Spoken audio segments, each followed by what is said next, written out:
ल भोलिको लागि स्पेसियल ग्राउन्डलाई पनि यसरी डेकोरेसन गरेको छ र यहाँनिर भोलिको लागि चाहिँ एकदमै मजाले सजाइएको छ र अझै यहाँ हो यसरी सजाइएको छ भने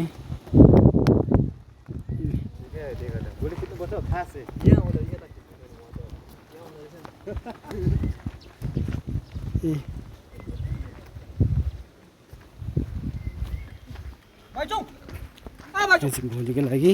डन्डा पर्दैन अब है भोलि 5 तारिकको लागि चाहिँ यसरी